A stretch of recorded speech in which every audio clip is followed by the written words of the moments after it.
Bienvenido, Carlos Odriozola, Muy bien, a estos muchas lares. gracias. Muchas gracias. María Márquez, te queda la melena perfecta, ¿eh? Quiero decir que ahí tranquilo. Pues para las que no conozcáis a Carlos, lo voy a presentar en nada, una pequeñita frase, porque ya después él va a retomar y esa parte y va a explicar lo que él quiera y cómo le gusta presentarse. Pero para los que no lo conozcáis, pues deciros que Carlos Odriozola es psicólogo clínico, es vasco, pero está afincado en Málaga porque le gusta mucho el clima de allí y porque su mujer también es malagueña. Y es psicóloga también, que es Teresa Gorcé, con quienes realizan el proceso MAR desde hace muchísimos años. Y bueno, él es que os aburriría y no lo voy a decir porque tiene un currículum, una experiencia que encandila a quien lo veáis, pero yo creo que solo con escucharlo ya os va a gustar y os va sobre todo a suscitar muchas preguntas, reflexiones, ideas y esa forma que tiene así de poder generar con mucha curiosidad. Así que, Carlos, gracias por el ratito que tenemos de disfrutar contigo. Hombre, pues gracias a ti y gracias a todos los que estáis aquí, pues porque sí, mi objetivo es disfrutar. Siempre es como que creo que todo esto se puede hacer desde ahí, desde lo lúdico y poder entender que el transmitir y enseñar es un motivo de muchísimo agradecimiento por mi parte. Muchísimas gracias. Muy bien. Pues cuando tú quieras, yo ya voy a silenciar a todo el mundo, ¿vale? Sigue entrando gente, así que tú no eches cuenta nada, tú tranquilo. Muy Y bien, yo ya silencio y nada, si estaré atenta por si hay algún problema con los audios, pero no te preocupes que yo estoy aquí de fondo, ¿vale? Que muy ya bien. somos tuyos. Gracias. Bueno, pues nada, quiero comenzar hablando brevemente de lo que ha sido mi trayectoria profesional, porque como la mayoría de los que estáis aquí sois todas y todos profesionales, pues bueno, siempre está la inquietud de cómo en la psicología hay diferentes escuelas, decir, bueno, y este hombre desde cómo respira, con quién comulga, bueno, pues contaros un poco cuál ha sido esa trayectoria, muy brevemente. En la facultad en psicología, en la Complutense, pues allí me formé desde el punto de vista cognitivo-conductual y posteriormente ya empecé a trabajar en el gobierno vasco en un centro en San Sebastián que se llamaba entonces Centro de Diagnóstico y Orientación Terapéutica y era infantojuvenil. Y bueno, pues allí la formación que tuve, teníamos un nivel alto de formación y exigente y fue psicoanalítico.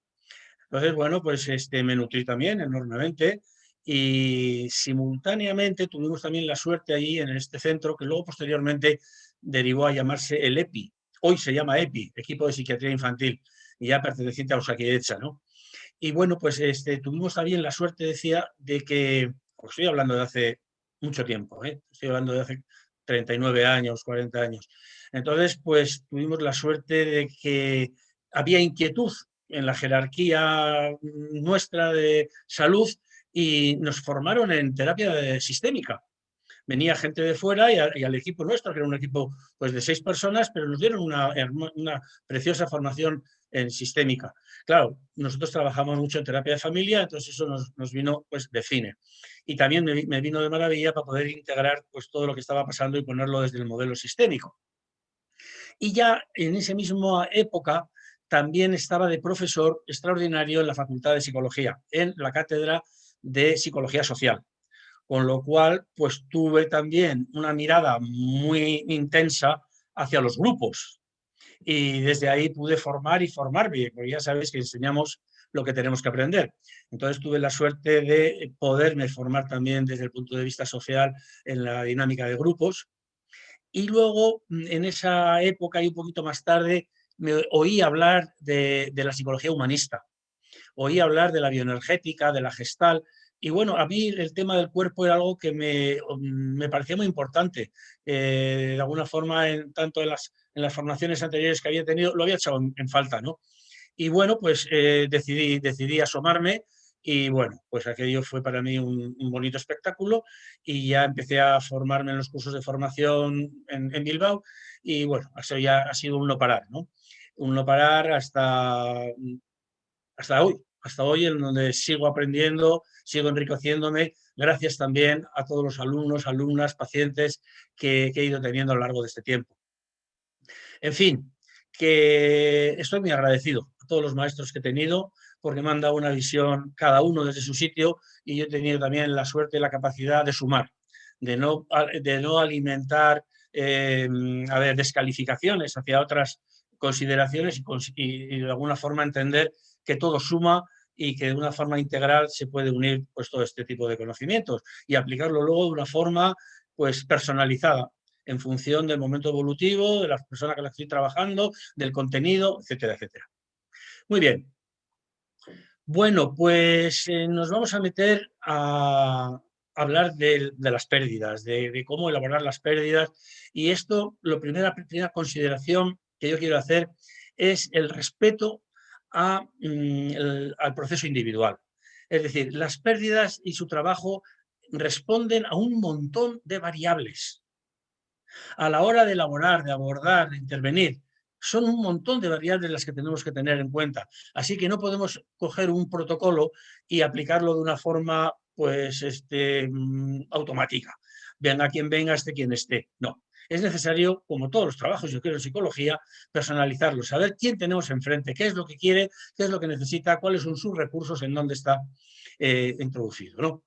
Y variables a la hora de trabajar las pérdidas hay muchas, muchísimas. Hay variables históricas, hay variables religiosas, hay variables sociales, hay variables económicas, hay variables de todo tipo. Bueno, me acuerdo que en mi época de pequeño, muchos de los que estáis aquí ni lo habréis conocido, cuando he hablado de variables económicas o religiosas, que yo me acuerdo de algo que os puede sorprender ahora, y era que los duelos estaban también, había diferentes categorías de duelos en función de la capacidad económica de la familia que estaba padeciendo la pérdida. Entonces había duelos de primera, de segunda, de tercera, y había el duelo general, que ese ya era impresionante, ¿no? En el duelo de tercera, pues a lo mejor iba solamente un sacerdote y un monaguillo sin cirio. En el duelo eso es el de tercera. En el duelo de segunda ya iba el sacerdote con 2 o 3 monaguillos que llevaban cirio. En el de tercera ya se incorporaba con una capa muy brillante, muy tal. Bueno, es muy gracioso entender esto, ¿no? Y ya en el general venían sacerdotes varios. Y bueno, en fin, unas cosas muy, muy interesantes. Bueno, quiero decir con esto que las variables son enormes, son pues múltiples. Y que una variable también muy importante que en el proceso MAR la vamos a tener en cuenta es el tipo de pérdida que ha ocurrido, va a ser también una variable muy importante para cómo intervenir en la elaboración del duelo. Porque ya veremos que hay las pérdidas, bueno, hay distintas clasificaciones, pero hay una que es muy importante, que es que la pérdida puede ser repentina o puede ser esperada. Y eso va a condicionar un montón luego la elaboración del duelo. Pero bien, ya lo vais a entender un poquito más tarde, pero quería daros esta pequeña avanzadilla.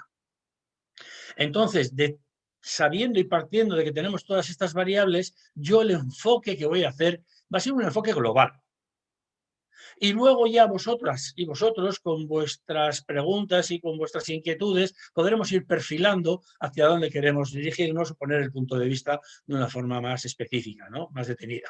Pero en principio yo voy a hablar de cómo sería algo global que luego va a poder, como te digo, ser aplicable a diferentes circunstancias. Algo muy importante también en este comienzo es entender unos conceptos que a veces llevan a la confusión. Es el concepto de etapas del duelo y etapas de elaboración del duelo. Porque las etapas del duelo es algo que está comúnmente en los medios, en los conocimientos, en las formaciones. Es muy frecuente oír hablar de las etapas del duelo. Sin embargo, nosotros vamos a hablar de las etapas de elaboración del duelo. ¿Qué diferencia hay entre todo esto? A ver, las etapas del duelo hay que rendir pleitesía y hay que quitarse el sombrero ante Kübler-Ross. Kübler-Ross fue una maestra de las etapas del duelo. Pero Kübler-Ross fue una profesional que dedicó su vida al trabajo con terminales. Es decir, ella, como si fueran los paliativos de hoy, pero ella ayudaba a morir. El objetivo era que la persona pudiera morir en paz, morir en tranquilidad. Y entonces es cuando diseña cómo en este tránsito, desde la notificación de la noticia de que la pérdida, de que la enfermedad es irreversible, pues entonces van a ocurrir una serie de pasos que van a culminar en la aceptación. Ella comienza hablando de la negación, después habla de la conexión con la rabia, luego la negociación, la depresión y por último la aceptación. Pero, insisto, ella nos está hablando de lo que está ocurriendo en la persona que va a morir. Y nosotros en las etapas de elaboración del duelo no nos centramos en la muerte, no sabemos nada acerca de la muerte, sino que nos vamos a centrar en la vida, en el sentido de qué va a ocurrir con las personas que han padecido la pérdida. ¿Entendéis esta diferencia tan importantísima? Por eso no van a coincidir las etapas de Kübler-Ross con las nuestras, porque estamos hablando de diferente partido, estamos hablando de historias distintas. En una ponemos la atención en cómo esta persona va a procesar la información que le acaban de dar hasta llegar a la aceptación de que efectivamente voy a fallecer, esto no tiene vuelta de hoja, y algo muy distinto de qué pasa con las personas que están alrededor y ahora, cuando esa persona ha fallecido, tienen que llevar una vida por delante. Y esto es donde nosotros vamos a poner la atención y la intención. ¿Por qué? Pues porque muy frecuentemente las consecuencias que hay después de una pérdida van a traer consecuencias, como decía, pues lamentables, en el sentido de que si no se ha elaborado de una forma amorosa, pues van a predominar sentimientos displacenteros, de forma que el sentimiento de felicidad, de bienestar, de poder seguir conviviendo con los demás, va a ser comprometido. La idea, entonces, también Kübler-Ross se quejó también en su final de vida, se quejó de que sus etapas habían sido luego mal interpretadas, porque se quiso hacer una extensión y aplicar las etapas del duelo a etapas más o menos ya de elaboración, es decir, de qué pasaba con la gente de alrededor. Y algunas veces, por extensión, se ha querido decir bueno, que el objetivo de una etapa de elaboración del duelo es que la persona vuelva, digamos, a un estado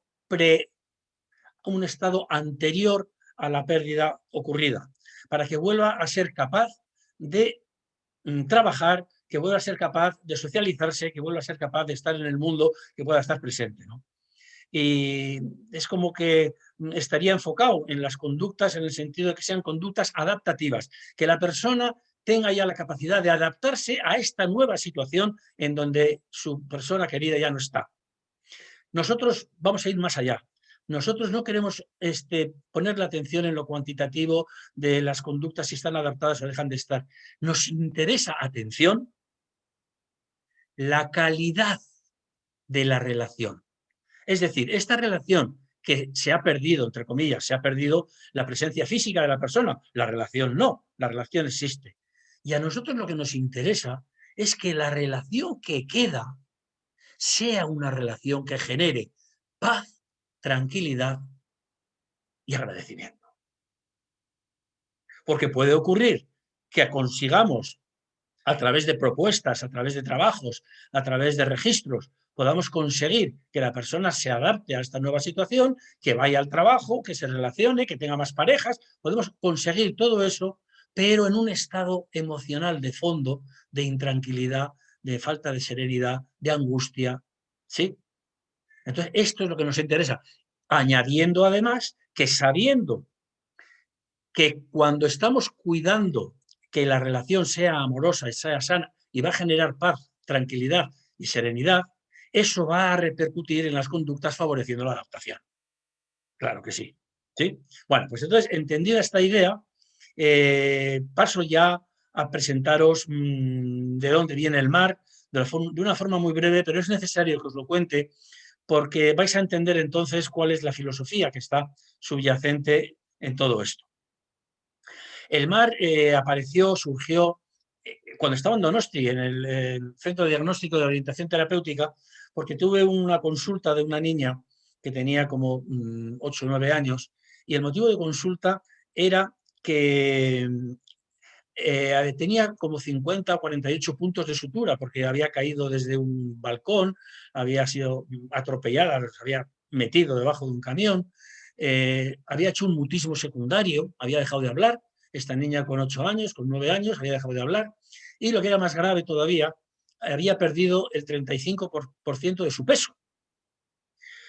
Claro, estaban a punto de ingresarla, y bueno, pues cuando ella pasó y yo traté de establecer un pequeño rapport con ella, no hubo manera, no en ese mutismo secundario, conmigo tampoco habló, y ya pasaron los padres y pude entonces enterarme de qué había ocurrido.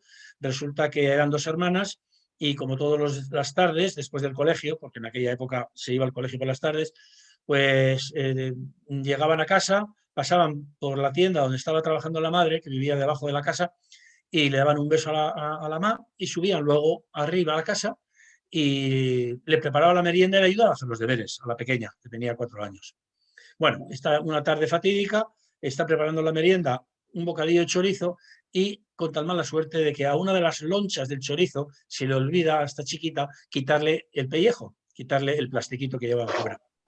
Entonces, esta pequeña de 4 años está comiendo el bocadillo, se atraganta y, bueno, muere. Tratando de llevarla donde la madre, muere. Bueno, pues entonces ya empezó toda esta sintomatología que os digo, porque si no yo... de dejar de comer, de dejar de relacionarse, de establecer ese mutismo secundario, dejar de hablar, y bueno, pues esta era la situación. Claro, yo flipé, me quedé totalmente pues impactado. En primer lugar, yo habría acabado la carrera hacía 2 años o una cosa así, y era un ignorante, y más ignorante que antes, yo diría que de cualquier precisión, porque la psicología, el creer que la carrera de psicología me iba a dar elementos o datos para poder abordar esa situación, pues nada más lejos de la realidad, ¿no? Me encontré con la ignorancia de frente. Pero bueno, como había hecho la formación en sistémica, y bueno, pues tuve la osadía de entregarme al universo y de citarles para 15 días, con la idea de reflexionar y a ver qué hacer. Pero les adelanté que para la siguiente sesión de dentro de 15 días, pues escribieran una carta a la hermana, a la hija, que le escribieran una carta sobre lo primero que se les ocurriera al sentarse al escribir, pues aquello que surgiera el emergente, ¿no? Pues bueno, cuando luego llegaron a la sesión, estuvimos trabajando un poco, pues, cómo habían ido estos 15 días, y ya en un momento determinado ya les digo pues que lean la carta que le han escrito a la niña en primera persona y que la lean en voz alta. Y ahora, mi sorpresa cuando veo que los contenidos de las 3 cartas eran los mismos: culpa, culpa y culpa. La pequeña se sentía culpable de que, claro, pues ella había matado a la hermana, ella no le había quitado la loncha del chorizo, no le había quitado el plástico, la madre por estar tan cerca y no había sido capaz de haberse enterado de haber subido, el padre por trabajar hasta las 9 de la noche y no cuidar de su niña, y no, bueno, culpa, culpa y culpa. Claro, aquello para mí, aunque no os lo creáis, fue una liberación. ¿Por qué?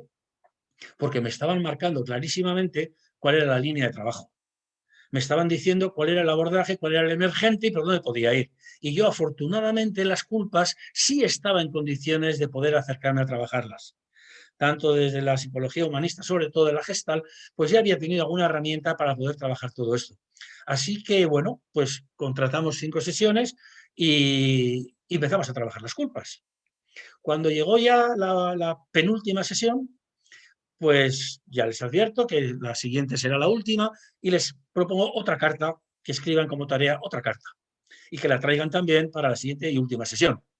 Y cuando traen la última carta, les propongo que la lean en voz alta y de nuevo sorpresón. ¿Cuál era el contenido de las 3 cartas? Agradecimiento, agradecimiento y agradecimiento. Aquello fue para flipar. Entonces, ¿qué ha pasado aquí? ¿Qué transformación ha habido aquí? Yo afortunadamente estaba respaldado por un espejo unidireccional, donde tenía el equipo detrás, fueron testigos de todo esto y bueno, pues flipamos todos, de forma que bueno, pues aquello trascendió a otros equipos, a otras zonas de salud mental y ahora de repente me vi que cada vez que había un duelo un poco importante, pues me lo derivaban para que de alguna forma pues hiciera el trabajo, ¿no? Bien, así transcurrió el tiempo, luego ya yo pedí la excedencia porque conocí a Teresa y me vine a vivir a Málaga y bueno, pues a través de la Gestalo, toda la vida ha sido junto con Teresa, que me ayudó un montón también a desarrollar el mar, y ahora también con Alma, que lo ha extendido y que ha sacado esa parte que yo no había contemplado de infanto-juvenil y que es fundamental también. Así que muchísimas gracias a Teresa y muchísimas gracias a ti, Alma. Bueno, pues dicho esto, paso ya a considerar por qué es importante la elaboración de un duelo, porque muchas veces dicen, mira, el tiempo lo cura todo. Y tú no dediques tu energía, ni tu tiempo, ni tu dinero a mirar al duelo. Tú lo que tienes que mirar es para adelante y ya está, como los de Alicante. Total, que yo sí creo que es importantísimo elaborar un duelo y os voy a decir por qué. Y es porque va a tener consecuencias la elaboración del duelo o la no elaboración del duelo, va a tener unas enormes consecuencias de cara al pasado, de cara al presente y de cara al futuro de la persona que está padeciendo la pérdida. Al pasado, ¿por qué? Pues porque haya habido un vínculo, ha habido una relación. Si yo no dedico ahora un tiempo a investir esa relación, a despedirme de esa relación, a recorrer el histórico de esa relación, significa que no estoy dando la importancia de vida. Es decir, no estoy valorando esa relación. Si yo no lo valoro esa relación y yo he estado años implicado en esa relación, ¿a quién no estoy valorando? A mí. Luego he hecho por tierra mi autoestima. Cuando yo desvalorizo y no atiendo una relación afectiva perdida, a quien estoy desvalorizando es a mí. He tirado el tiempo en esta relación, no ha servido para nada, no ha sido una relación útil, no ha sido una relación importante. Así que me estoy jugando la autoestima. En el presente va a tener unas consecuencias también impresionantes, porque si yo no estoy conectado con el dolor, con el duelo, para no conectar con el dolor, ¿qué voy a hacer? Anestesiarme, poner la atención en otro sitio, desconectarme de mi aparato emocional. Pero claro, si yo me desconecto del aparato emocional, no va a ser de una forma selectiva. Me desconecto de esta parte, de esta relación. No, es un paquete, mi paquete emocional. De forma que si yo no estoy conectado emocionalmente para valorar y evaluar el duelo en el que estoy metido en el momento presente, tampoco estoy conectado para estar en contacto con la necesidad de amar y ser amado, que va a estar también omnipresente en todas mis relaciones. Y que en este momento precisamente es lo que más necesito. Y de cara al futuro, pues también va a tener consecuencias importantísimas. Y esto, vamos a ver, es muy frecuente oír frases en el sentido de que, mira, tú no te preocupes por la relación que has perdido, porque eso es una puerta que se ha cerrado. Pero es que la vida te va a abrir luego muchas puertas. Así que tú tranquilo, tú mira con optimismo, con fuera, porque la vida te va a abrir muchas puertas. Y yo quiero deciros hoy aquí, muy alto, muy claro, que eso es mentira.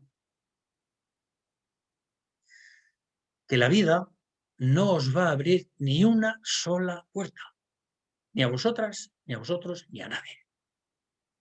Lo que sí es cierto es que la vida nos va a poner luego un abanico de puertas susceptibles de ser abiertas. Y ahora viene la pregunta del millón. ¿De qué va a depender que estas puertas que te ha puesto la vida por delante, tú te decidas a abrirlas? Pues muy sencillo, va a depender del sabor de boca que te ha dejado la relación perdida.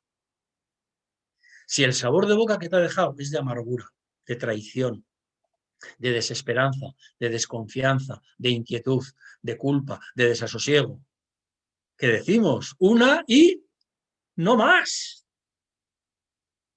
Y no abriré la puerta y dejaré mi corazón cerrado para el resto de las oportunidades que la vida me puede ir poniendo por delante. ¿Sí? Con lo cual, pues fijaros si tiene trascendencia el poder elaborar el duelo, el poder llegar al sentimiento que va a definir el proceso MAR.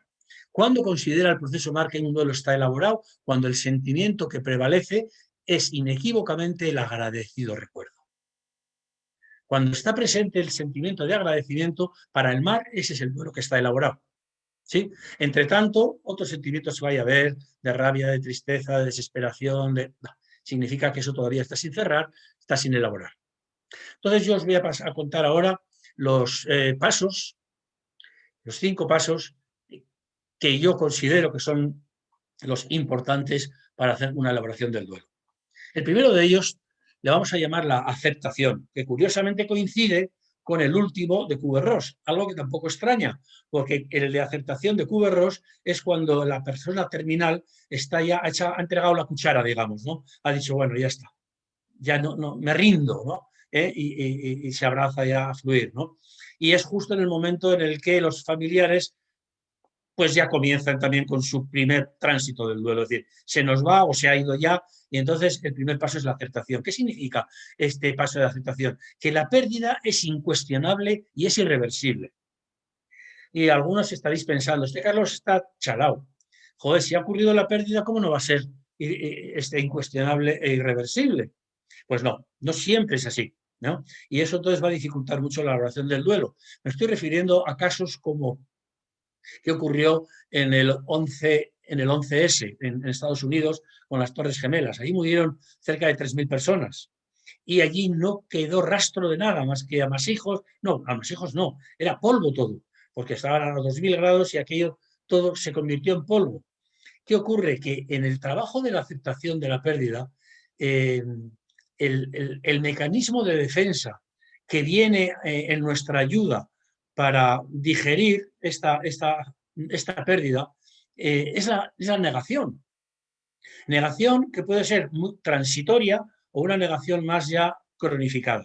La negación transitoria es muy frecuente cuando ocurre una pérdida, decir, no puede ser, no me está ocurriendo esto a mí, no es posible, esto es una pesadilla. Pero eso puede durar horas, como muchos días, y es necesaria y es buena pues, porque son una especie de aproximaciones sucesivas, ¿no?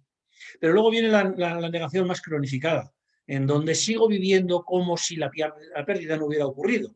Y esta ya es patológica, y esta ya requiere de una importante intervención. Entonces, decía que cómo es posible que habiendo habido una pérdida y creamos que no es incuestionable o que no es irreversible. Os decía que en el 11S ocurrió esto, que 3.000 personas se quedaron reducidas a polvo y entonces venía la negación, era muy fácil de sostenerse. ¿Por qué? Porque no había habido los rituales que corresponden al periodo de aceptación, como son el entierro, el velatorio, el funeral, el amortajarlo. Es necesario encontrar el cuerpo para poder tomar conciencia y verificar y tomar el principio de realidad. Esto ha ocurrido y es irreversible. ¿Qué pasó? Que en el 11S eso no ocurrió. No había cuerpos y entonces mucha gente se refugió en la fantasía y en la idea de que su ser querido había aprovechado la confusión para pasar al estado de California, de México, para irse a otro sitio y que en cualquier momento iba a aparecer. Y eso se ha ido sosteniendo en el tiempo.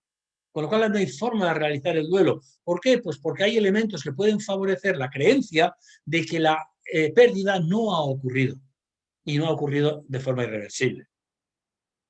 Entonces, ¿qué ocurre con los desaparecidos en general? Con las mujeres de los marineros, cuando hay un naufragio, estamos en las mismas, tampoco pueden realizar el duelo. ¿Por qué? Pues porque hasta que no aparezca el cadáver, pues siguen en la esperanza, siguen yendo a pasear a la llegada de los barcos, a ver si traen noticias, a ver si han encontrado algo, a ver si hay... ¿Sí? Sigue la esperanza mantenida, no se consolida la aceptación. En la guerra civil pasó otro tanto, todos aquellos desaparecidos, enterrados en las cunetas, y cómo siguen todavía los familiares, años y años después, reclamando el cadáver para poder cerrar la situación. Bien, Marta del Castillo, un ejemplo que simboliza mucho también, pues todo el tema de los desaparecidos. Es imposible, esta pobre familia no puede encerrar porque siguen manteniendo la esperanza de que todo haya sido una mentira, de que haya habido trata de blancas y esté en otro sitio, de que, ¡buah, horroroso! Bien. Quiero referirme también a un caso que no sea de pérdida por fallecimiento, sino que sea por divorcio, porque en el mar trabajamos muchísimo con separaciones, con divorcios. Y aquí hay algo que quizás alguna o alguno conocéis, esta situación que yo voy a contar. Cuando estamos con una relación de pareja y las cosas no van bien, y entonces pues decidimos separarnos. Y decidimos separarnos y nos ha costado mucho porque la relación, pues bueno, nos queríamos mucho y decidimos separarnos. Y ahora una vez que nos hemos separado, pues ocurren ya 2 meses, 3 meses y de repente una llamada telefónica en Navidades, oye, mira, cariño, que simplemente quería quedar contigo para darte un pequeño regalo, pues porque todas las Navidades nos hemos regalado algo y bueno, pues, pues muy bien, y se juntan y en ese juntarse a tomar algo, pues se alimenta la esperanza, pues te he visto desde otra forma, pues me ha parecido que estaba como más receptiva, más receptivo, y ahora otra vez me engancho. Y ahora pasan otros 2 o 3 meses en donde estoy desenganchada, pero llega en febrero, San Valentín, y ahora, pues una llamada, oye, que me acuerdo, y otra vez se juntan. y ahora otra vez se separan. Y entonces empieza este juego, que en ciclismo se llama la goma, ¿no? Que es acercamiento, retirada, acercamiento, retirada. ¿Qué está ocurriendo aquí? Que como consecuencia de estos sucesivos acercamientos no se alimenta la idea de irreversibilidad, sino de esperanza. Es decir, y nos volveremos a ver, y si sigue cambiando, pues ¿quién nos dice que no nos volvemos a juntar? No hay forma de hacer un duelo. Es imposible. Por eso yo suelo decir algo que a mucha gente no le gusta oír, y es que cuando realmente cerramos una relación de pareja, tenemos que olvidarnos de ser amigos durante 3 años. Porque el mantener la amistad lo único que hace es alimentar, retroalimentar la esperanza, con lo cual se dificulta un montón o imposible la elaboración del duelo. Muy bien. Como os decía antes, la sociedad siempre ha tenido recursos, que son los rituales, que son actos simbólicos que operan a diferentes estados de conciencia, ¿no? Para tomar conciencia de lo que ha sido la pérdida. Perdón.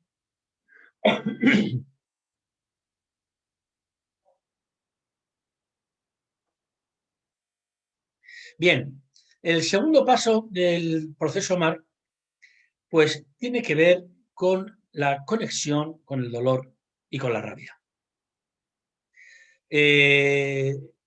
Los pasos que yo os estoy contando son todos consecuencia, cada uno, del anterior y condición necesaria del siguiente. Quiere esto decir que si no hay aceptación, no va a haber conexión con el dolor y con la rabia. Que si no hay conexión con el dolor y con la rabia, tampoco va a haber luego sentimientos de culpa. Es decir, que todo está íntimamente relacionado. ¿Sí? Por eso la importancia de poder respetar todo el proceso para que poder llegar al final al agradecido recuerdo. Entonces, en esta conexión con el dolor y con la rabia, es la consecuencia inherente de la toma de conciencia de que la pérdida ha ocurrido. Es como si nos vamos al esquema de la frustración. En el esquema de la frustración, una vez que la frustración ha ocurrido, va a haber 2 salidas, una por la rabia y otra por la tristeza, ¿no? En función ya de la caracterología de cada uno, va a predominar una u otra. Generalmente en los duelos se suelen solapar, o se suelen acumular, o se suelen alternar. De forma que puedo estar a las 11 de la mañana en la rabia más profunda y a las 12 del mediodía derrumbado por el suelo. Entonces, enormemente respetuosos con todo este proceso. De nuevo aquí van a aparecer también aspectos defensivos, mecanismos de defensa para aliviar semejante situación emocional. El cuerpo no está preparado, la psique no está preparada para poder abordar semejante cantidad de dolor, semejante cantidad de sufrimiento. Y entonces lo que va a hacer va a ser recurrir a un mecanismo de defensa o a distintos mecanismos de defensa. Fundamentalmente, el primero suele ser la racionalización, que es desviar la atención de la parte emocional a la parte intelectual. Claro, es que esto es ley de vida, es que la muerte pues está ahí, pues a todos nos toca, pues en fin, desde llevar, como digo, la energía, despistarla del aspecto emocional para llevarla a la parte racional. Otro mecanismo de defensa es la disociación, ¿no? Esa ruptura que hay entre los pensamientos, las emociones, los sentimientos y todo eso, como a ponerlo en algo distinto a mi propia identidad. Me disocio, ¿no? Son aspectos míos que yo no me reconozco, que no los reconozco míos y también están al servicio de favorecer la desconexión, de favorecer el sufrimiento emocional. También otra forma de poder despistarme del dolor y de no afrontarlo es la anestesia emocional. Es esa especie de, bueno, de coraza, ¿no? Me acuerdo ahora del caballero de la armadura oxidada, pues cómo se acoraza frente a qué, frente a las distintas emociones y situaciones displacenteras de la vida. Pues la anestesia emocional es una forma de decir, yo no siento nada, no pasa nada. Algo distinto que también ocurre al analfabeto emocional, porque el analfabeto emocional sí sabe lo que está sintiendo, pero es incapaz de expresarlo por su propia ignorancia emocional. Pero bien, todo este abanico de recursos están ahí al servicio de no conectar con el dolor y con la rabia. Claro, hay que tener en cuenta que conectar con el dolor y con la rabia es enormemente importante. ¿Por qué? Porque el dolor, entendido como la cara triste del amor, es enormemente, se va a transformar luego precisamente en agradecimiento. Y mientras que la rabia bien canalizada nos va a dar la fuerza y la energía necesaria para salir de la situación en la que estamos. Entonces, no es que eso sea malo, no, hay que canalizarlo. Entonces, es importantísimo que las personas que nosotros formemos, los expertos en el proceso MAR, por un lado, tengan los recursos necesarios para ayudar a las personas, primero, a favorecer la aceptación. Hay recursos muy importantes y muy bonitos para ayudar a la persona a favorecer la aceptación. Y por otro lado, también recursos para favorecer la expresión, el sentimiento y la expresión de los sentimientos de rabia y de tristeza. Para todo eso, sería como dos momentos que son importantísimos. La transformación del sufrimiento en dolor, porque cuando os vengan a vosotros a la consulta alguien que está en contacto con una pérdida no elaborada, vais a ver que el 90% de su estadio está en sufrimiento. Y ahora ahí va a venir el arte, la alquimia emocional del experto en duelo, que va a transformar, va a facilitar que la persona transforme ese sufrimiento en dolor. Y el dolor no hay que suprimirlo, hay que compartirlo. ¿Por qué? Porque el dolor no hay que suprimirlo porque es la cara triste del amor. Y esto es importantísimo. Por eso el objetivo de que los que estéis formándoos en trabajos de duelo tengáis estos recursos para poder favorecer este tipo de transformaciones, como va a haber luego otra transformación impresionante, que va a ser la transformación de las culpas en agradecimiento. La segunda gran transformación, que, como os digo, es lo que me ocurrió cuando trabajé con la chiquita en Donosti. Esa transformación de los sentimientos de culpa en dolor. Bueno, tercer paso del proceso MAR. Llegamos al punto de inflexión, atención. Este es el punto ya para echarse a temblar. Va a ser la identificación y el saneamiento de las situaciones de culpa. La culpa se va a convertir entonces en el elemento central, en el punto de inflexión, en el punto básico de referencia para poder hacer el trabajo y la transformación hacia el agradecimiento. La culpa va a ser todo aquello que va a estar impidiendo que podamos fluir de una forma sana y amorosa hasta ese sentimiento de agradecimiento. ¿Por qué? A ver, vamos a ver, la culpa, hay diferentes culpas, no puedo entrar en todo esto porque es amplísimo el trabajo con la culpa, pero sí quiero transmitiros las cosas más importantes para que entendáis. La culpa tiene unas características que la hacen impresentable, insufrible, que la hacen digna de cuidado. La primera es que es intempestiva. Quiere decir esto que surge en el momento que menos te lo esperas, que ha terminado la relación y a lo mejor no estés sin sentimientos de culpa y a los 5 años, de una forma totalmente inesperada, en el momento menos inoportuno, ¡pum!, conectas con el sentimiento de culpa. ¿Qué ha pasado? Una chiquita con su pareja que están sentados tomando un vermú en la terraza de un restaurante, de un bar, tranquilamente tomando su vermú, y ahora pasa por delante otra pareja con un bebé en brazos, con un bebé en un carrito, una monada de bebé que pasa por delante. Y de repente ahora esta niña, estoy hablando de casos reales de la consulta, y ahora de repente esta chiquita que estaba sentada tan tranquila con su vermú y su pareja, le entra una crisis de pánico, una crisis de ansiedad. Y sale por patas, que se ahoga, a urgencias, parece que va a ser un infarto, en fin, lo de siempre.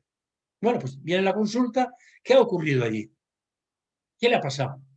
Que de repente esta muchacha había abortado con 17 años y no había vuelto a ocuparse ni preocuparse de ese tema. Y ahora de repente pasa por ahí este bebé, despierta, conecta con el aborto y le entra una sensación de angustia, de culpa, imposible de sanar, de canalizar, de gestionar, somatiza y entramos con las crisis de pánico. Intempestiva, de momento menos oportuno. Otra persona, recuerdo que con 50 años, viendo una película, un documental, El arte de la vida, y el arte de la vida comienza con un parto. Y este hombre de 50 años, tan normalito él, disfrutando de aquella película, entra en pánico también, cuando ve el parto. ¿Qué había ocurrido? ¿Qué ocurrió? Sintetizando, su madre había muerto dándole la luz a él. Y toda la vida había oído o había sentido que le había matado a su madre.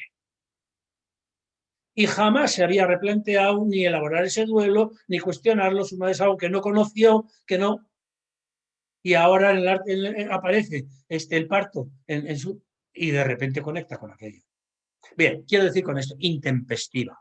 Aparece en el momento menos oportuno, de una forma totalmente desproporcionada y la persona, y en el momento quizás menos indicado.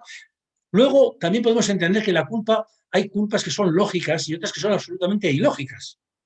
Todas son igualmente tratables y abordables desde el proceso MAR. Pero podemos entender que son cosas distintas, porque no es lo mismo haber colaborado directa o indirectamente a que la pérdida se produzca, como puede ocurrir en personas que iban ebrias conduciendo y el desenlace ha sido que ha muerto su hijo, su mujer, su pareja, su marido, quien sea, ¿no? Y ha colaborado de una forma directa o indirecta en que eso ocurra. O alguien que haya gestionado unas drogas a la otra persona, se las ha gestionado y ahora la persona fallece, ¿no? Entonces, pues, otras que recuerdo de haberme despistado la niña en la piscina y me he despistado con el móvil hablando con una amiga y cuando me he dado cuenta, pues la niña estaba ahogada, ¿no? Bueno, pues entonces estas, digamos, tienen su parte lógica, en el sentido de que como han colaborado de forma directa o indirecta en que ocurra, se sienten de alguna forma que su actitud ha contribuido a que la pérdida. Pero es que hay otras que son absolutamente ilógicas. Como me viene aquella psicóloga, era que había diagnosticado a su madre, iba a morir en el hospital terminal, y estuvo durante 25, un mes. Dijo: yo no pienso apartarme de ti, mamá, te voy a acompañar hasta el último momento. Todos los hermanos le decían: pero descansa, ve a casa, que nosotros nos turnamos, que nosotros, ve, duerme. No había forma, no había forma. Hasta que un día, ya sabéis que a las 8 de la mañana en el hospital es cuando vienen a limpiar la habitación, a cambiar la cama y piden a los familiares que salgan de la habitación. Era el momento que esta mujer aprovechaba para bajar a desayunar a la cafetería. Ya os imagináis lo que pasó. Pues que cuando estaba desayunando esos 5 minutos, cuando sube, había fallecido. Esta mujer quería perder la vida, ella. Le había prometido a su madre que iba a estar a pie de cama, que iba a estar, y ahora resulta que cuando cumpliendo directrices sale fuera, pues ahora fallece. Pues ¿es lógica esa culpa? No es lógica. Pues es igual de dañina que la ilógica. La ilógica igual de dañina que la lógica. No había forma porque no hay un abordaje intelectual para sanar esto. No basta que la gente te diga: pero vamos a ver, pero si tú has hecho lo indecible, pero si tú te has comportado como un eje ejemplar, ¿creéis que sirve para algo? No.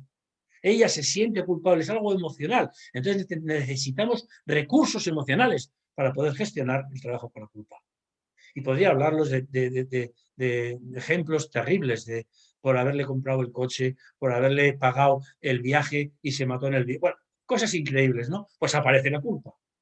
Y madres que pierden a su niño en el momento de la gestación por un problema perinatal. La culpa porque ¿qué he hecho yo? No he sido no he preparado el... Terrible, terrible, terrible. Bueno, pues la culpa va a estar ahí siempre, presente, de una forma omnipresente. Y otra característica que tiene la culpa es que es perenne. Es decir, que no se olvida, como os contaba con el caso de la chiquita del aborto, o como el hombre que a 50 años después sigue enganchado a la idea de que le había matado a su madre, ¿no? Entonces, también esta idea de la perennidad, de la continuidad y la cronificación de la culpa en el tiempo. Y ahora viene la peor de las características de la culpa, la más lamentable, y es que es punitiva. La culpa, para poder expiarla, requiere castigo. Y aquí es donde nos la estamos jugando, compañeros. Este es el momento determinante. ¿Por qué? ¿Por qué esta idea de los punitivos, de que esto es? Pues porque tenemos una idea, una visión judeocristiana. Nosotros hemos nacido ya con el sentimiento de culpa, el pecado original. Todo crece y todo va alrededor de la culpa. Y entonces el castigo es en la penitencia, ¿no? Te ganarás el pan con el sudor de tu frente, es el castigo, y bueno, a sufrir, que son los días. Entonces, la culpa va a requerir castigo, y el castigo por excelencia es la infelicidad.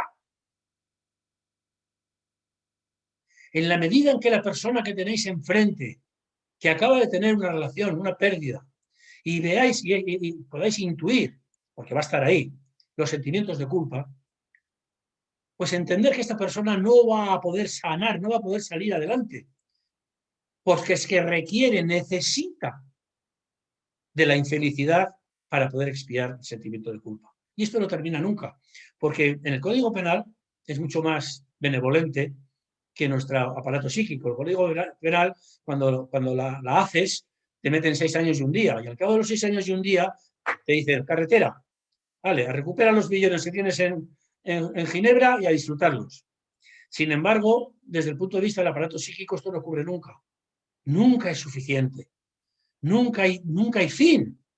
Más infelicidad, más sufrimiento, más desesperación, hasta hacer un suicidio en vida. Un suicidio en vida, ¿entendéis lo que quiero decir? Suicidios que duran 30, 40 años, pero que tú ves a esa persona y dices, esta persona está más muerta que viva, ¿no? Y claro, no solamente es el problema de lo que está ocurriendo a esta persona, es lo que está contaminando y extendiendo a sus hijos, a sus nietos, a las personas que tienen alrededor, cómo el duelo no realizado de una persona está influyendo en el estatus, en el modus vivendi de las personas que tiene alrededor, que son las que más quiere. Entonces, otra locura, otro motivo de culpa. Estoy destrozando la vida de los que más me quieren. Bueno, es que esto es terrible. Es terrible. No os podéis imaginar la transformación que puede ocurrir cuando trabajamos la culpa a la luz de la comprensión y el perdón y se transforma en agradecimiento.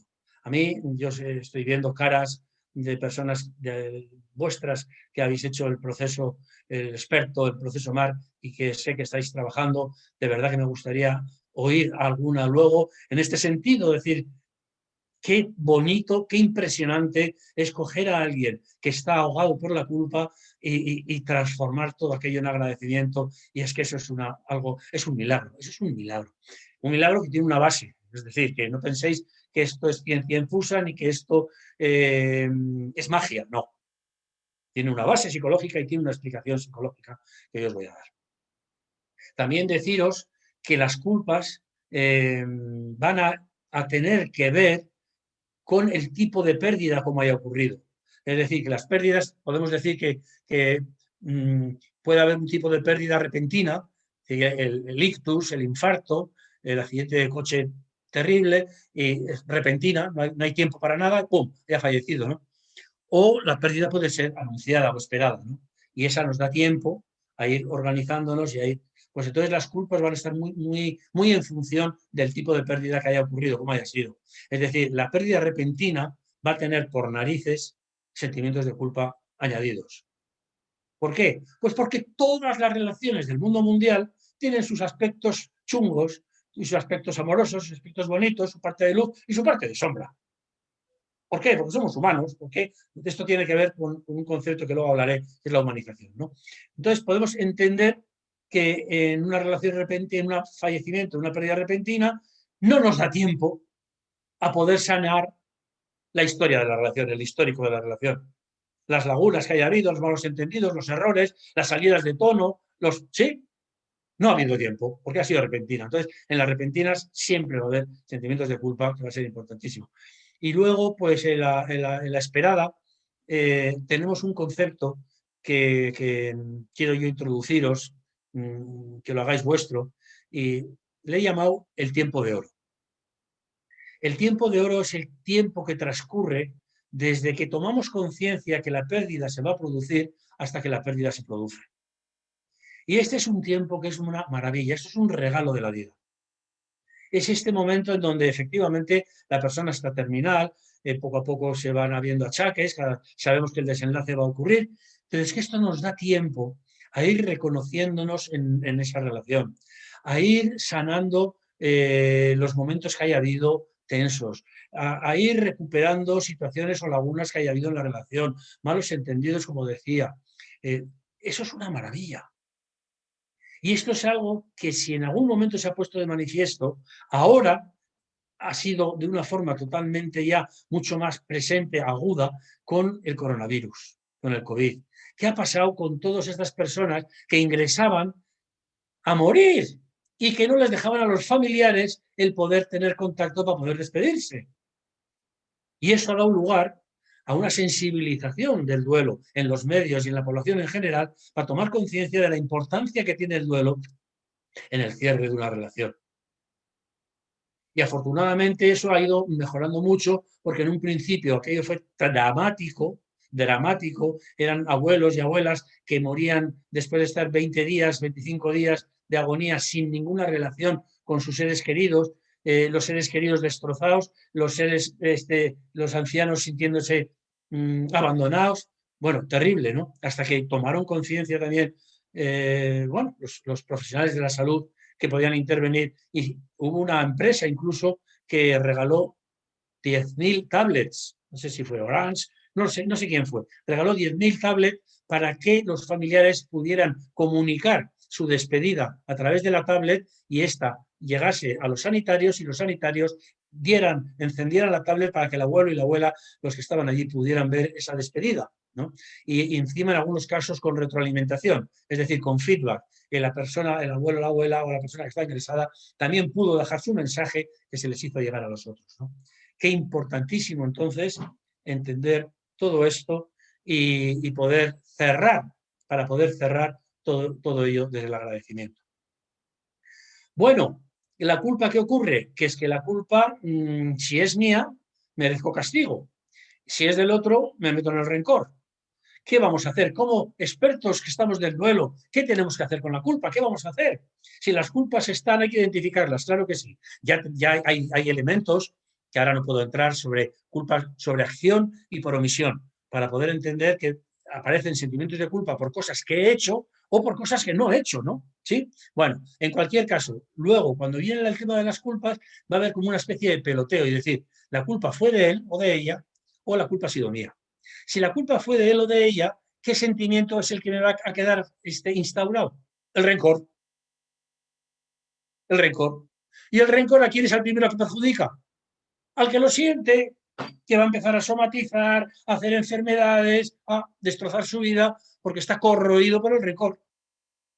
Si por el contrario eximo al otro de su culpa y la culpa la tengo yo, ¿cuál va a ser el sentimiento? El castigo. El castigo.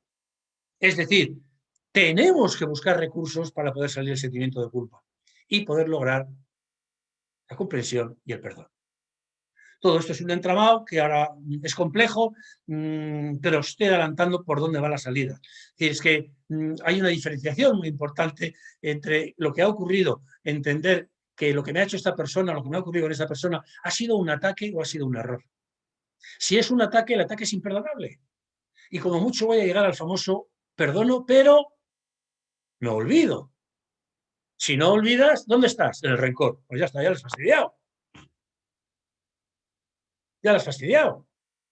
Entonces hay que hacer todo un trabajo de elaboración y saneamiento de la culpa, como digo, que hay herramientas para todo ello, para favorecer y poder culminar con el perdón, porque mientras los ataques no son perdonables, los errores sí son perdonables. Y ahora viene una gran, enorme distinción, es decir, ¿de qué va a depender que lo que te está ocurriendo a ti en la vida sea un ataque o sea un error? De la interpretación que tú decidas hacer. Es más, el poder está una vez más dentro de ti.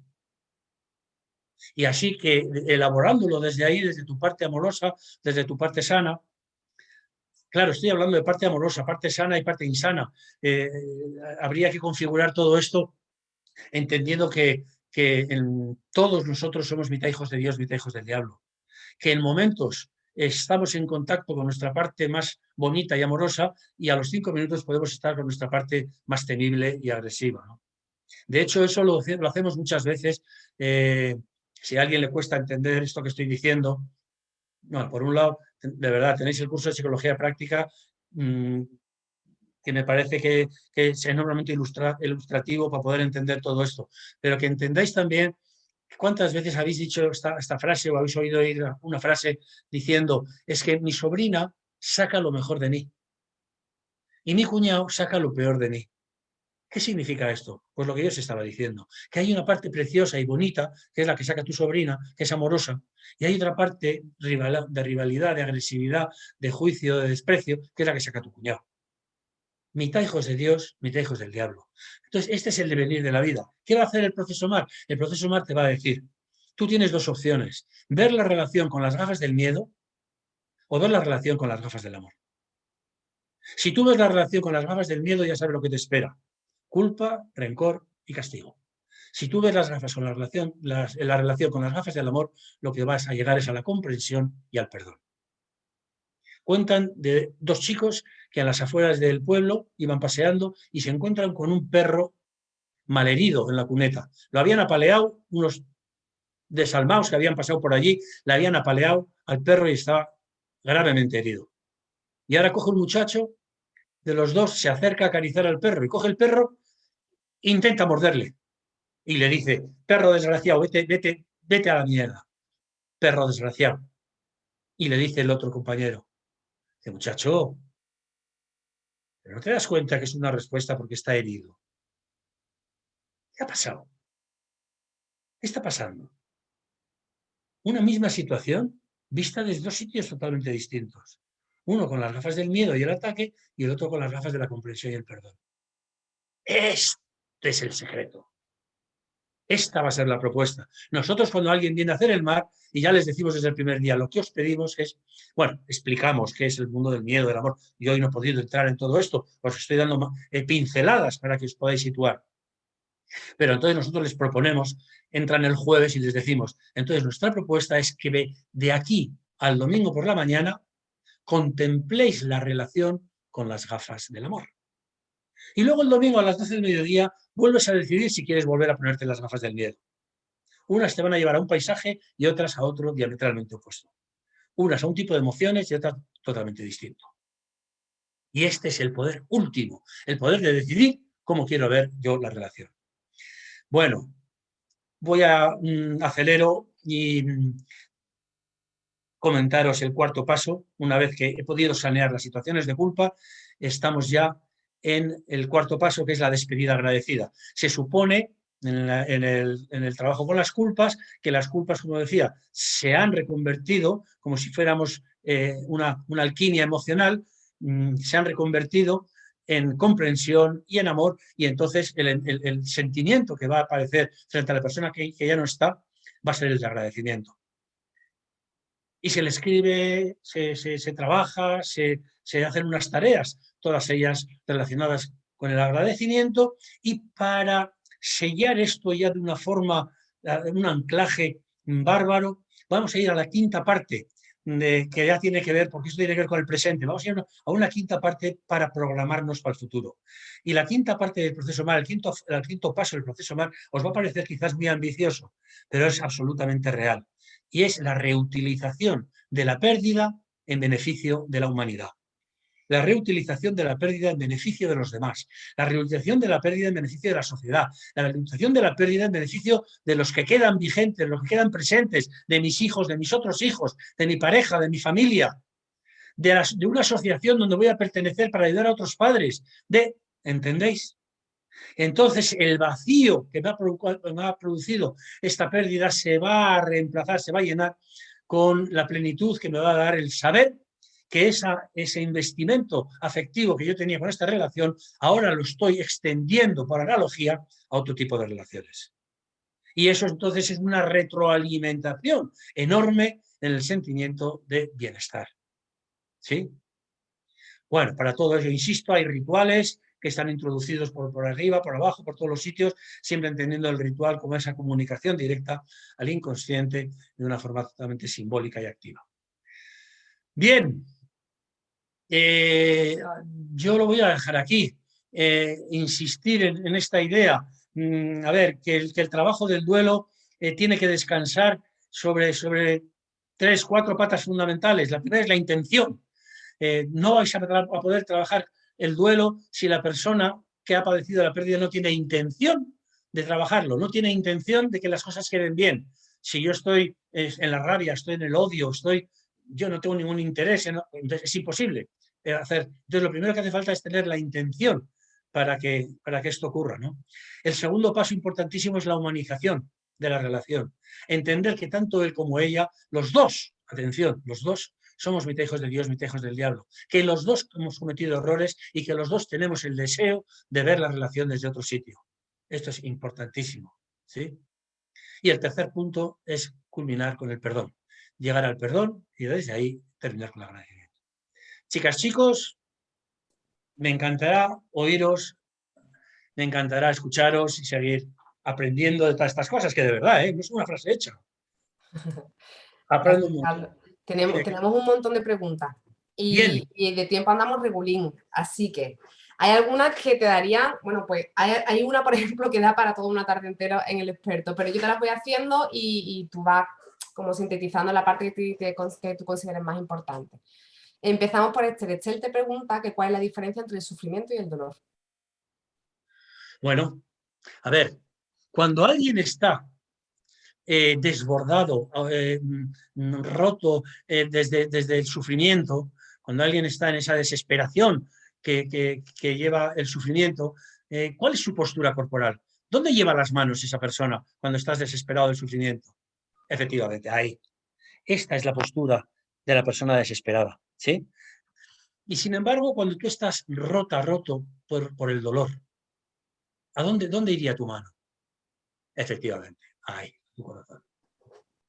Uno se ubica en la cabeza, es un proceso intelectual, y el otro va directamente al corazón, que es emocional. Los contenidos del sufrimiento, atención a lo que voy a decir, todos los contenidos del sufrimiento tienen que ver con el pasado y o con el futuro. Con el pasado hay que ver que no le presté demasiada atención, que no me di cuenta de los síntomas que tenía y no probamos una segunda opinión y cómo no pude estar presente y cómo no me enteré y yo que tenía que haberles dedicado más tiempo y no le dije te quiero, pasado, pasado, pasado, pasado y darle vueltas y más vueltas al pasado o al futuro. ¿Qué va a ser de nosotros? Vamos a ser unos desgraciados, no va a haber salida, ¿qué va a ser de mis hijos? Vamos a poder estudiar, ¿quién nos va? Futuro, futuro, futuro. Mientras que el dolor es presente, aquí y ahora. Y la persona que está rota por el dolor le importa 3 cominos pasado mañana. Está centrada en el aquí y ahora, en el presente. Tercera diferencia entre el sufrimiento y el dolor. El sufrimiento me aísla del mundo y el mundo termina aislándose de mí. Es esa salida en la cual no quiero ver a la gente, no quiero escuchar sus apoyos, no quiero escuchar sus ánimos, me meto en la habitación, me aíslo, no quiero saber nada del mundo. Me llaman los amigos, Carlos, para que no cojo teléfonos, que no salgo, que no quiero saber nada. ¿Qué pasa al final? Que mis amigos ya no me llaman. ¿Por qué? Porque cada vez que le llamamos nos dice que no, que prefiere estar, pues ya está, él sabrá lo que hace. Me aíslo y, sin embargo, cuando estamos en contacto con el dolor, se expresa a través y se comparte a través de qué, del abrazo, del encuentro.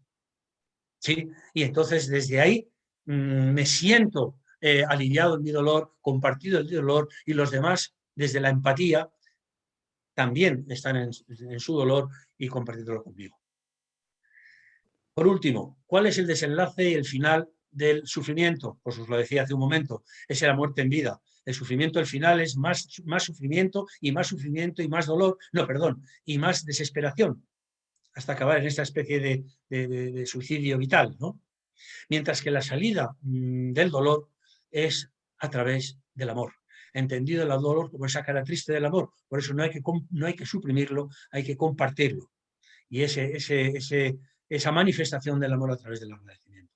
Así que son dos conceptos diametralmente opuestos y ahora yo suelo decir siempre que un experto en el proceso MAR, un experto en el duelo, es un profesional que cuando se encuentra frente a una pérdida tiene recursos para facilitar la transformación del sufrimiento en dolor y las culpas en agradecimiento. Perfecto. Carmen nos pregunta, a ver si soy capaz, Carmen, que además sé que acabas de entrar, menos mal, por si me tienes que ayudar. Quiero entender lo que quieres preguntar. Carmen dice, ¿puede haber en algunos casos una interpretación del valor de la fidelidad a la persona fallecida de forma que sienta como traición el reanudar su vida? Sienta, El, amigo mío, amigo ¿sabes? mío. En este Bueno, caso no es sí, exactamente la parte de ser feliz y todo eso. claro, claro. Os decía antes que las culpas las podíamos, según su origen, las podíamos clasificar por omisión o por acción. Acción, cosas que he hecho en la vida de esa persona, insultarle, el haberle mentido, el haberle despreciado, un montón de acción, o por omisión. Pues luego hay un motivo de culpa que es el más difícil de trabajar, el que a veces pasa desapercibido, y es lo que decía ahora Alma, el rehacer la vida y volver a ser feliz. A unos padres que hayan perdido unos hijos, no les hables de rehacer la vida y volver a ser feliz. ¿Por qué?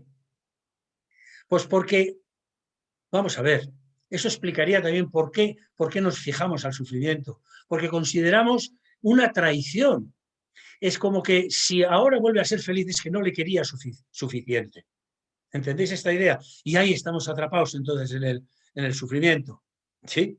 Y eso es lo que nos impide el poder ver las cosas desde el amor y desde el bienestar, porque eso es lo que va a producir. Entonces, el rehacer la vida y ser feliz se puede interpretar como que... Y luego también otra cosa muy frecuente en padres que han perdido hijos es la idea de cuando les decimos de salir del sufrimiento para transformarlo en dolor, pero eso ya no entienden lo del dolor. Y dicen, no me quites lo único que me queda.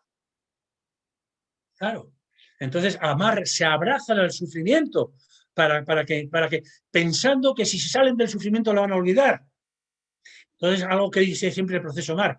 El proceso MAR te va a dar herramientas y te va incluso a dar tareas para que no solamente no lo olvides, sino para que lo recuerdes a diario, pero siempre con una sonrisa agradecida. Gracias, mi chica. Bien. Mira, Corina hace una pregunta que ya la has contestado, pero creo que, como lo hice en su momento, yo creo que ya la has contestado, pero creo que puedes contestar así como muy rápido porque es muy sencilla, ¿no? Lo que quiere decir que es difícil de contestar y sencilla, que ya las has comentado, es si se puede elaborar la pérdida cuando la pérdida es esperada. La pérdida es esperada, claro. Que yo le he dicho que es el tiempo de oro que tú nos has hablado precisamente, que es precisamente la definición del tiempo de oro, el tiempo que tenemos para elaborar la despedida. Claro, efectivamente. El tiempo de oro es oro. Quiere decir que ese momento que nos da la vida, esa oportunidad. Y tú, Alma, muchas veces también has comentado cómo el tiempo de oro no referirlo únicamente a momentos de pérdida, que podríamos entender que estamos en una constante pérdida, que podíamos cultivar el tiempo de oro para relaciones en el presente y en el aquí y ahora que no amenazan con desaparecer, pero que deberíamos de valorar y de cuidar, ¿no? Pues en la relación con la pareja, la relación con mis padres, con mis hijos. Vamos a imaginar que todo fuera un tiempo de oro, ¿no? Y no esperar a que nos digan, te queda 3 meses para sacar lo más bonito de nosotros. ¿Sí? Tú eres muy defensora Claro. de eso. Tú eres muy defensora de eso. Sí. Además, para todo, ¿eh? Las mudanzas, las separaciones, o sea, que si el mundo fuese maravilloso, ideal y perfecto y supiese llevarnos todos bien, el saber que hay un tiempo de oro cuando te vas a separar de tu pareja, cuando hay, en fin, que todo cambiaría, pero bueno. Voy a hacerte una pregunta que a ver si, Maya, a lo mejor tú nos tienes que ayudar porque quiero entenderte. Y después contesto una de infanto juvenil que han hecho muy interesante mientras abro la puerta para mi hija, para que entre en casa, ¿vale? Mira, Maya dice, ¿es posible trabajar en el consultorio, en la consulta, con un paciente en duelo de forma conjunta? Es decir, en el mismo momento, en la misma sesión, un psicólogo y un tanatólogo desde un abordaje psicoespiritual. Es como una pregunta ahí. Pues me encantaría conocer la experiencia, no lo sé, nunca lo había pensado, no se me había ocurrido hacer un abordaje multidisciplinar que en principio debería enriquecer siempre, pero pues sería estupendo, sería estupendo. Quiero decir que si hay una integración entre los dos profesionales y una coherencia, eso es lo que es importante, que sean coherentes las dos posturas, pero sería pues estupendo. No veo objeción. Yo creo que también es importante, Carlos, que lo hemos hablado muchas veces, Teresa, tú y yo, que es importante también tener los pies en la tierra. Que el trabajar con el duelo da pie también en esa parte espiritual a no tener los pies en la tierra a la hora de elaborar. Y puede ser incluso convertirse incluso en un propio mecanismo de defensa. Hay personas que están continuamente buscando explicaciones que lo que hacen es desconectarle del presente, de la persona, despedirse. Entonces, bueno, que no quiero decir, Maya, que sea por lo que tú pones, pero simplemente como una reflexión, ¿no? Acompañamiento psicoespiritual profesionales y con los pies en la tierra, ¿no? Yo creo que es un poco también el enfoque que abordamos. Me encanta la precisión porque es fundamental. Vale, mira, María nos pregunta bueno, que si en un aula de infantil se puede trabajar el tema de la muerte, pues por un niño pequeño, por ejemplo, que diga que un familiar que se ha muerto, un abuelito, una abuelita, y que si se va a hacer en individual, si se va a hacer en grupo, si, bueno, esto da para el manual Ha hecho la pregunta en el sitio más oportuno. Sí, Así sí. que adelante, adelante, No, le, cariño. le iba a decir brevemente que esto da como para un libro que hemos escrito Carlos, Teresa y yo, de unas 200 páginas aproximadamente, sobre el duelo infanto-juvenil en el aula que va a publicar la consejería, esperemos ya que en breve, porque estaban con temas legales. Pero se puede y se debe. De hecho, en infantil es casi donde es más fácil hablar del duelo. ¿Por qué? Porque es donde ven más bichitos morirse, donde películas, dibujitos animados. Que sea fácil no quiere decir que se entienda, pero que los niños están muy en el presente y los ves jugando con las mariquitas en los jardines y los ves, entonces ahí es fácil y siempre hay que usar metáforas adaptadas a su edad.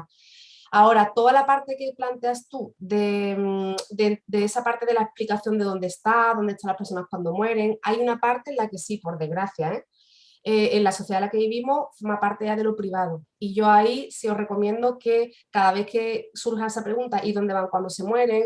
¿Y qué pasa con el cuerpo? Pues que digáis que papá o mamá pueden explicarlo.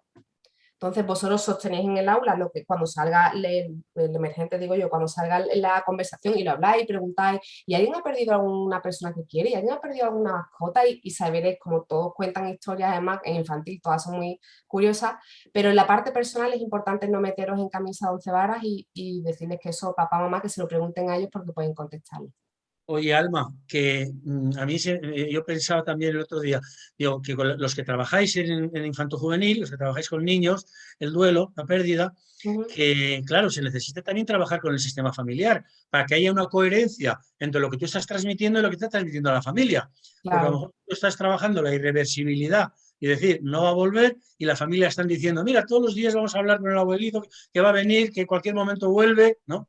Totalmente. El triángulo escuela, familia y en este caso terapeuta es fundamental, porque es que podemos, porque además al final, en el momento que hay alguna incoherencia que se hace como un poquito más grave o más profunda en cosas como más, eso como dice, dónde está papá, dónde está la abuela, dónde está la abuela, perdemos credibilidad. Y al final es el niño pues el que inventa sus historias, no confía en lo que le estamos diciendo y es donde empieza, pues puede haber pues, duelos que se cronifiquen o que sean más patológicos porque no somos creíbles a la hora de explicar. Entonces la coherencia entre nosotros es importantísima. ¿Vale? Yo no sé si a ti te lo han preguntado, pero a mí sí me gusta preguntarte, me parece un abordaje muy bonito, cómo aplicas tú el tema de las culpas en infantil. De Los entrada cambias secretos, el nombre. quieres decir los ¿Ah? secretos, ¿no? Pues Eso. mira, tengo la casualidad, es aquí metemos todas las culpas. Es la caja de los secretos. Es que como esta mañana estaba dando una formación que a veces sé que hay muchos compañeros aquí, es una caja de los secretos donde metemos los secretos según los tamaños, de más grande a más pequeño, que son las culpas con mayúsculas y las culpas con minúsculas, pero nosotros en infantil lo adaptamos con otro lenguaje. Y aquí lo van guardando y lo vamos clasificando. Entonces, el concepto culpa, aunque existe desde los 18 19 meses, no existe de forma intelectual, no la entiende con esa palabra, pero sí existe a nivel corporal y el sentimiento de remordimiento está y debe estar también a nivel de control social. Pero nosotros lo llamamos secretos. Y un niño o una niña identifica mucho más rápido. ¿Tienes algún secreto con papá o con el hermanito que no te atrevas a contar a la gente que a mí me lo puedas contar? Porque como aquí nadie se entera, lo podemos meter en una caja y empiezan a contar del día que le rompí una percha, no se lo dije, cuando le metí un lápiz a mi hermano en la oreja y no se lo conté a nadie. Y ese es un paso súper importante para poder trabajar con los niños la culpa. Y en los niños suele haber menos culpas, pero en los adolescentes es tremendo. Porque le Claro. toca desvincularse, porque se pelean, porque están con el móvil, y las culpas siempre con los adolescentes los atormentan. Así que es un punto importante también para trabajar. Gracias. Bueno, y una pregunta que también creo que la has contestado, y si no, probablemente me la haya contestado yo porque lo hemos hablado muchas veces. Corina pregunta que cuándo se considera un duelo patológico. Ya. Bueno, a ver, en la literatura normal, la tradicional, se considera que se da un plazo, digamos, de año y medio, 2 años, para que la persona pueda volver, digamos, a un estadio previo, al estadio anterior, y haya normalizado la vida y pueda rehacer las funciones de la vida diaria. Se da año y medio.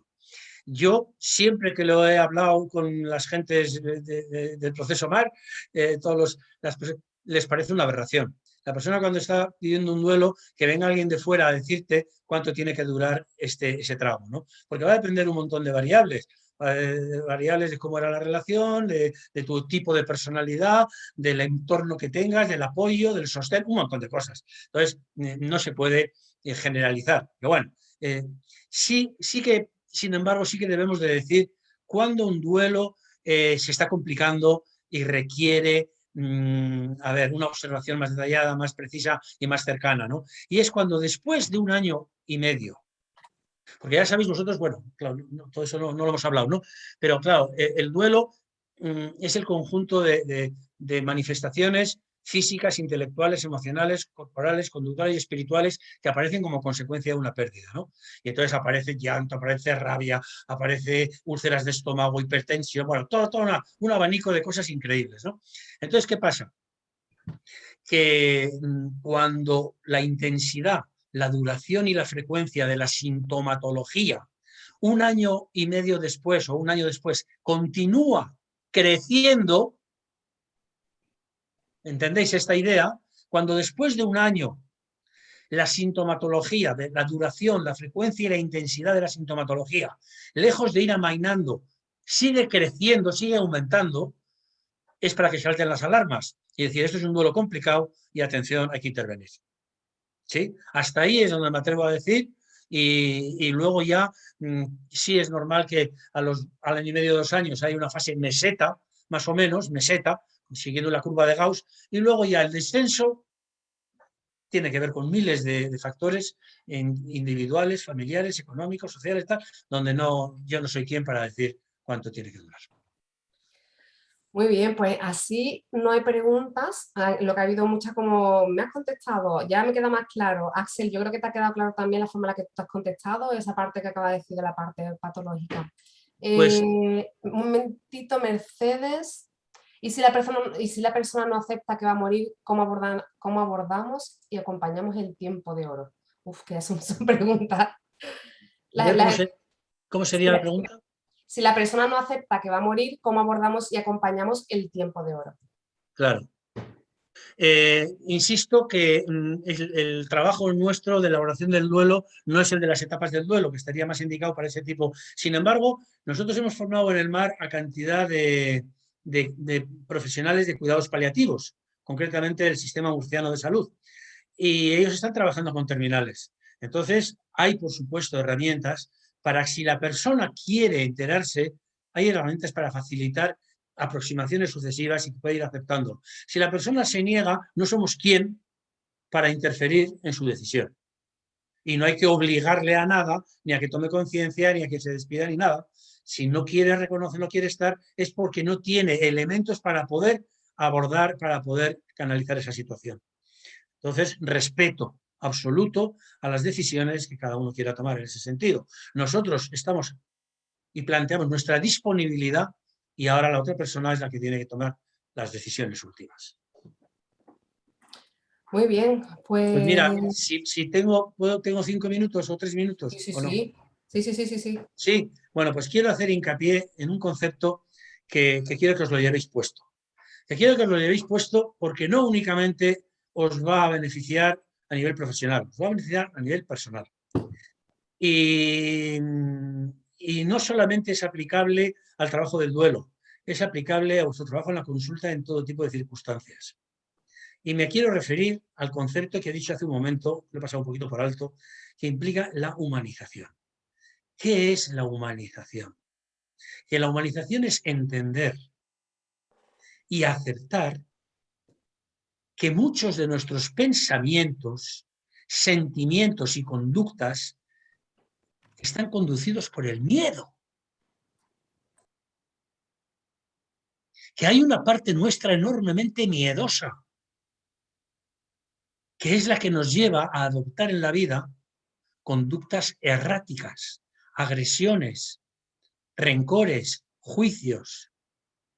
Por eso el MAR no solamente es útil para pérdidas, el MAR lo podéis trabajar para conflictos intergeneracionales, para conflictos entre padres e hijos, sin que haya ninguna pérdida a la vista, para conflictos de pareja, para conflictos entre hermanos, entre amigos, con esta amiga que ya no me hablo, con esto que me ha ocurrido con mi equipo de trabajo. Ahí está el trabajo del MAR. ¿Por qué? Porque lo primero que va a hacer es tomar conciencia de humanizarte y decirte, quieto para mi niño, mi niña, que tú tienes mucho miedo en la vida y que el otro tiene mucho miedo en la vida. Y que cuando nos movemos desde el miedo, pues pasa lo que pasa. Pues la estropeamos. Cuando movemos desde el miedo, hacemos conductas desajustadas, erráticas y provocamos dolor a los demás y a nosotros mismos. Y vosotros diréis, ¿y este Carlos de dónde está sacándose que nosotros nos movemos desde el miedo? Pues os voy a dar una propuesta de trabajo, de autoobservación, para que os deis cuenta de si es cierto o no lo que yo estoy diciendo. Siempre digo, nunca os creáis nada de lo que yo digo, pero someterlo a vuestra observación, para ver si eso encaja con vuestra vida, lo hacéis vuestro y si no lo dejéis marchar. Propuesta de trabajo. Hacer durante esta semana 10 stop al día. ¿Qué es un stop? Un stop es que a las 9 de la mañana, cuando tú estás desayunando, de repente dices, stop. Y dices, ¿en qué estaba yo pensando?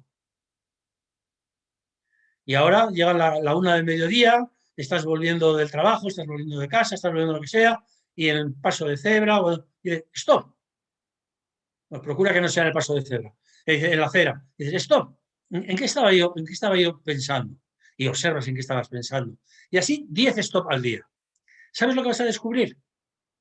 Que el 90% de los stop, es decir, cada día 9, el contenido de lo que tú estabas pensando era una preocupación.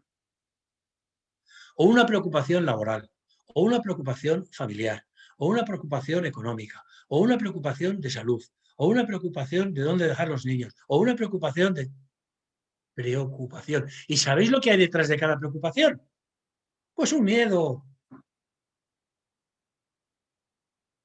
Esto, si hacéis esta toma de conciencia realmente vuestra, es transformador.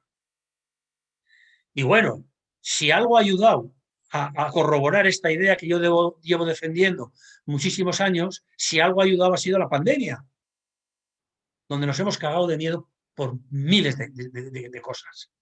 Miedo a la supervivencia, miedo a la salud, miedo al trabajo, miedo a no ser tenidos en cuenta, miedo. Nos conducen desde el miedo, todos los telediarios, miedo, porque saben que es el cultivo y nuestro carácter se fragua y se crea desde el miedo. Entonces tenemos que entender esto, que cuando nos movemos desde el miedo, nuestros comportamientos son dolorosos, hacemos daño a los demás. Y que estos comportamientos son muchísimo más frecuentes de lo que creemos. Que es verdad que hay otra parte amorosa, que es nuestra verdadera naturaleza, nuestra naturaleza verdadera, pero es que luego hay una naturaleza adquirida, como el Dr. Jake y Mr. Hay. Y a esta naturaleza adquirida está fraguada desde y por el miedo. Y a ella le dedicamos pleitesía y el 90% de nuestra actividad psicológica. Y cuando entonces nos humanizamos y tomamos conciencia de que yo me he movido desde el miedo y que la otra persona también se ha movido desde el miedo, la comprensión y el perdón son posibles. Porque fijaros, hasta el Código Penal establece entre su lista de eximentes de la responsabilidad la concurrencia del miedo insuperable. Hasta eximir la responsabilidad, fruto de estar en el miedo. Y nosotros estamos todos en el miedo y lejos de eximir la responsabilidad, más culpa, más castigo, más rencor, más señalamiento. Es necesario agachar la cabeza, humildad para aceptar intelectual y emocionalmente que somos unos miedosos y que desde ahí nos comportamos erráticamente y que el de enfrente pasa igual. A veces a la gente le gusta mucho escuchar esta disertación a base de la humanización porque salen diciendo, ahora entiendo que fulanito es un miedoso, ahora entiendo que fulanita es otra miedosa, al otro entiendo. Y digo, claro, señalando así, ¿no? Con el dedo, sin darse cuenta que es un dedo que señala hacia afuera y hay 3 dedos que están señalando hacia adentro. ¿Sí? ¿Cuál es tu miedo?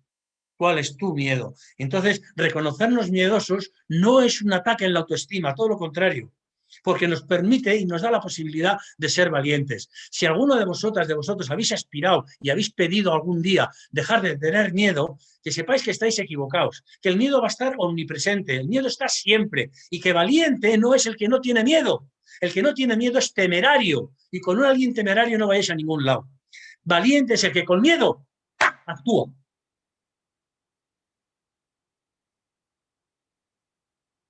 Entonces, el reconocimiento del miedo para nada tiene que lastimar nuestra autoestima, sino todo lo contrario, implicaría la posibilidad de decir, yo desde aquí voy a mirarlo de frente, desde aquí va a salir lo más bonito de mí.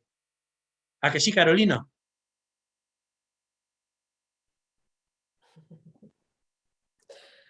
Ay, voy a respirar. Bueno, Bueno, tenemos que ir terminando, Carlos. Qué penita, me da penita. ya, Pero, ya, ahora que estaba yo calentándome, ya te veo, digo, ya está ahí, los directores ya estáis subiendo, y es cuando hay que cortarlo en más momento de la película. Mira, María está diciendo que chute de energía. Pues sí, chute de energía. Bueno, esto es como la película, como continuará. Quiero deciros, vamos a contaros si a alguien le apetece, porque la idea era también un poco presentaros para la gente que no conozca el proceso MAR. Es importante que hablemos del presencial, Carlos, no lo hemos hablado antes y creo que es importante que contemos también que el proceso MAR, que se conoce como el experto más por redes, pero que estáis en octubre estáis en Huelva, en noviembre estáis en Sevilla y en Málaga, y en marzo estáis en Cádiz, que hacéis durante 4 días de jueves, generalmente de jueves a domingo, el proceso MAR, que está toda la perdón, información en tu web. perdón porque se van a ofender los de Jerez. Bueno, sí, ¿verdad? En Jerez, en marzo en Jerez. Y están preguntando en Almería todavía no, pero vamos, No, hay una opción que ellos la han hecho, como antes contaba en Murcia, que es que si en alguna provincia, porque tengáis contactos con servicios sociales, ayuntamientos, delegaciones de salud, consejerías, si se puede solicitar, es decir, escribís en Tenerife, Esther también, si escribís la página web de Carlos Odriozola, al correo de información, o me escribís a mí, decís, oye, mira, estamos interesados, tengo un grupo de docentes, de médicos y médicas, de trabajadores sociales, lo que queráis, y lo hacemos al revés, en lugar de ofertarlo a nosotros como se ofertan todos los años, pues se puede montar al revés. Pero quitando eso, deciros que en la página web podéis ver los presenciales, que precios es lo que antes se hacía, no solo para elaborar los duelos de las personas, por supuesto, sino es lo que también se hace como formación, ¿no, Carlos? El espacio que sí, había para sí. formarse era hacer en vivo y en directo el proceso. De hecho, el comienzo del proceso MAR, cuando empezamos en 1989 o lo que sea, a hacer ya hacia el exterior, en el programa venía destinado únicamente a profesionales de la salud, de la educación, etcétera, etcétera. Y luego ya se vio que era extremadamente útil para los pacientes y entonces ya se amplió. Sí, sí. Claro. Y después estaba pensando yo, cuando tú has dicho que lo hablamos mucho, el tema de las desapariciones, ¿no? Cuando no hay el cuerpo, y que prácticamente no se puede elaborar el duelo porque no hay forma de hacer todo el proceso psicológico. Ahora en pandemia, pero esto nos daría para un tema infinito, es algo similar, no es una desaparición, pero ha habido personas que estaban en su casa, ha habido una ambulancia que se ha llevado a su padre y ya lo siguiente ha sido, le han dado un tarro de ceniza. No ha podido despedirse, no ha podido hacer un ritual, no ha podido compartirlo con la familia. Entonces, las comparaciones son odiosas, pero sí es verdad que estamos ahora en un momento de mucha compulsión, ¿no? A nivel emocional, los duelos. Por eso deciros que el proceso MAR presencial es un momento muy bonito para poder acompañar a personas que lo están pasando mal y decir, oye, te voy a pasar, a ver si te anima, ¿qué te parece si haces esto que me han dicho que...? Porque hay muchas personas que les da mucho miedo elaborar el duelo, y ya veis la filosofía que es. O sea, es esto durante 4 días con los ejercicios sencillos que después se proponen, ¿no?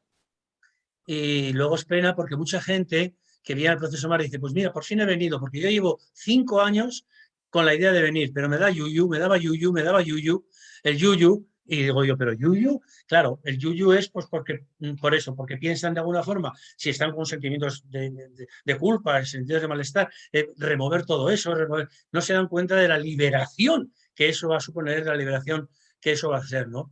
Entonces el yuyu es como el gran error, creer que, o también la idea de que esto es lo único que tengo, no me lo vayan a quitar, ¿no? Entonces me da miedo a perderlo. Y esto lo contrario, lo que vas a salir es con una relación iluminada, una relación preciosa. Oye, he visto yo, que no suelo mirar, pero he visto ahí abajo uno que ponía Jesús, que creo que era Jesús, y decía, ¿y Perú? ¿Venís a Perú? Bueno, es que nos invitan, mira, nos Y luego le he invitan a visto Tenerife. A Carolina Sí, sí, Aragón, que dice Alemania. Alemania. Digo, pues venga, vámonos para allá, Pero hombre. así digo, Octubre y noviembre. nos invitan a Almería, a Tenerife, a Perú, y Caro ha dicho, Caro además, hola, un besito, compi, nos invita a Alemania. Así que bueno, ya está, como nos pilla de camino, ¿no? Pues nos podemos ir para allá. Sí, sí, sí, sí, sí.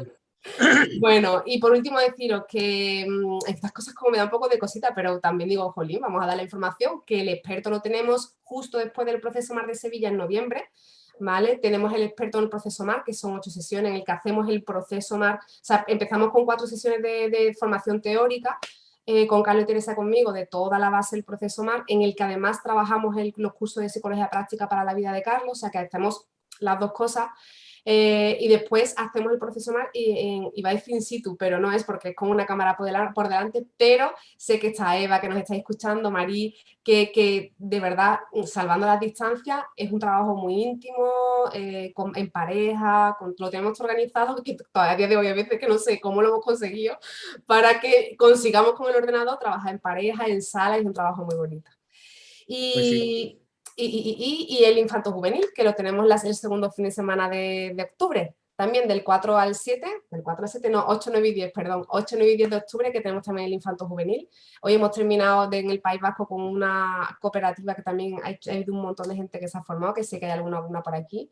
Y bueno, y que son las últimas formaciones que tenemos ya en este año. Ya lo siguiente sería probablemente para primavera, ¿no, Carlos? Creo yo que para primavera, Sí, febrero, para marzo, primavera, finales de primavera. le daremos Yo vuelta a quiero todo. insistir que el infarto juvenil no solamente para psicólogos desde el punto de vista clínico, sino desde el punto de vista educativo, que es formidable, Exactamente, que es eso es mucho una para los maravilla, grandes. una maravilla. Sí, sí. Y algún papá y alguna mamá que también lo hacen para saber acompañar a sus hijos, que también es bonito. Hombre, Hay herramientas para eso. ¿Vale? Bueno, ya terminamos con Maya. Vale, sí, mira, Maya, en todas las formaciones que hacemos, menos en el presencial, porque viniese, vamos, nos encantaría que te viniese de Argentina, pero en todas las formaciones en Latinoamérica hay una adaptación del precio casi del 50%, porque entendemos que no es lo mismo el valor de la moneda aquí que el valor de la moneda allí. Así que lo puedes ver en la página web de Carlos, en la mía, en todos, en infanto juvenil, en el de adultos, en todos, tienes una adaptación del precio, ya te digo que bastante. Vamos, yo creo que casi el 50, sí, casi creo que sí, el que es el 50. 50. Sí, sí, casi el 50. Así que nada, gracias. Estamos a todos diciendo gracias. Un besito muy fuerte, Carlos, y terminas tú. Oye, qué pena, ¿no? Te Ahora que he quedas estado así, yo queda como diciendo, vamos a familiarizado terminar. con vuestras caras, qué cosa, hombre. Bueno, pues nada, un beso Terminas muy tú, Carlos. grande. Os citaría a todas, a todos, uno por uno. Bueno, pues ya está. Pues esta noche, si tengo insomnio, os recordaré.